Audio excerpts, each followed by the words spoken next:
Comme vous le savez, depuis 2004, par arrêté ministériel, il y a eu un projet d'exploration du zircon sur les dunes, sur la dune de Niafran. Mais pas seulement à Niafran, mais le long des côtes de la Casamance. Voilà, 750 km², comme vous l'avez si bien dit. Et la même année, il y a un décret présidentiel qui érigeait cette zone en aire marine protégée.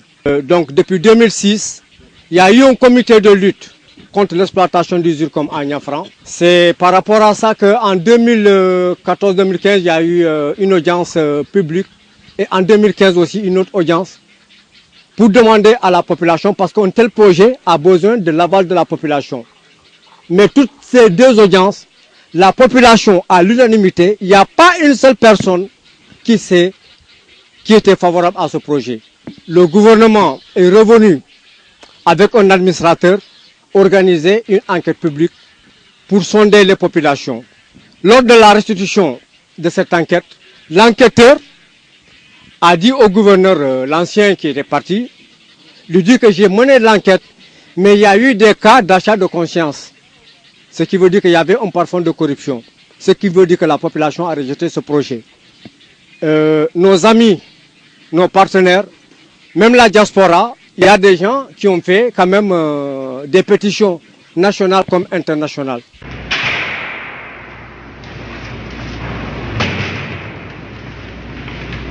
Nous pensons que l'État avait renoncé à ce projet. C'est seulement au mois de juin que le consultant Diao Carnegie Asron est revenu à Niafran pour nous annoncer l'octroi d'une autorisation d'exploitation du zircon à Niafran. C'est là où les gens ont commencé à se remobiliser pour vérifier d'abord l'information, parce que nous avons demandé au préfet de Diouloulou s'il avait une notification. Il avait dit non. Nous avons remonté un peu plus haut. Des amis nous ont dit oui, le ministre Ali Ngouille a bien autorisé l'exploitation du zircon de Niafran. C'est là où la remobilisation a commencé. Il y avait même un parfum de provocation parce qu'on avait dit aux promoteurs de ne plus venir sur la dune. Et il s'est fait accompagner par l'armée sénégalaise et les populations ont résisté. Ils lui ont barré la route pendant 15 minutes avec des slogans pacifiquement et il est reparti.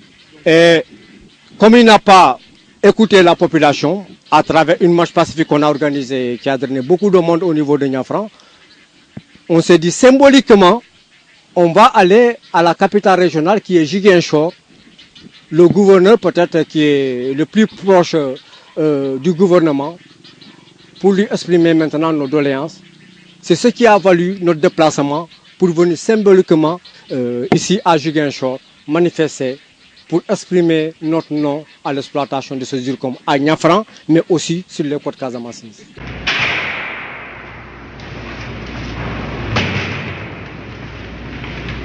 Le pourquoi du non, vous savez, pour ce qui concerne l'écosystème de Niafran, c'est une bande de 6 km, 100 à 150 mètres de large par endroit. À l'est, en bas-fond, vous avez les rizières, vous avez les habitations, vous avez les plantations. À l'ouest, vous avez une forêt de mangroves, vous avez le Bolon et vous avez l'océan Atlantique. Et tout le monde sait que l'avancée de la mer, certes, c'est un phénomène mondial, mais pour nous, cette bande de sable, cette dune, pour nous, c'est une digue naturelle qui est censée arrêter ou ralentir l'avancée de la mer vers les habitations, vers les plantations. Prélever 5000 tonnes de zircon par an, le multiplier par 3 ou pendant 5 ans, ça fait des millions de tonnes. Il le remplace par quoi? Sans compter les arbres qui sont là depuis plus de 100 ans. Ça va précipiter l'eau, ça se voit tout de suite. Je ne parle même pas de l'étude d'impact environnemental qui est même contestable. Ça, c'est les géologues et les scientifiques qui pourront vous le dire. Mais moi, j'habite sur la dune depuis 30 ans, je vis là. Ma maison fait partie du site d'exploitation. Mais ce n'est pas ça mon souci, je serais dédommagé. Mais il y a les rizières, il y a les plantations, il y a les habitations. Et puis d'autres villages aussi environnants qui seront impactés par l'avancée de la mer. Accepter cette exploitation, c'est faire disparaître des villages de la zone.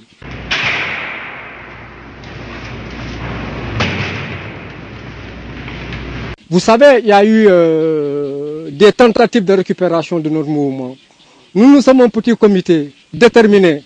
Quand les militaires sont venus avec des chars, avec des métrailles, tout ça, on n'était pas plus de 100. On a bloqué la voiture, ils étaient là. Pendant 30 minutes, pendant 1 heure de temps. Les gens, en ce moment, nous sommes dans un monde paysan où les gens sont en train de cultiver. On s'est cotisé pour faire déplacer la population. On a fait venir quand même des gens. Peut-être qu'il y a moins de 100, mais parmi les gens qui sont venus, on n'était peut-être pas plus de 15. On n'a pas les moins. Nous, on n'est pas une ONG qui dépend des ONG ou des financements comme, je ne sais pas, des trucs de la paix et tout ça. Non. Nous sommes dans un monde paysan. Pour nous, ce n'est pas la quantité, c'est la qualité qui est importante. Nous sommes une minorité, mais déterminée, déterminante, mais une minorité silencieuse. Les gens ne sont pas venus, ce n'est pas parce qu'ils sont où. C'est faute de moins, ou ils n'en disent pas moins. Mais écoutez, nous avons partagé avec des gens déterminés.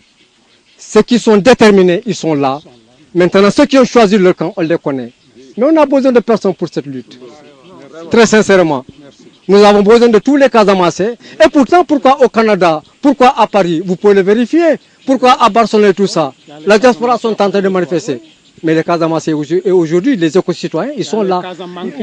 Non, mais il y a même des Européens, des Américains, il y en a, j'ai vu de tout bas. Pour nous, c'est la qualité qui est déterminante, pas la quantité.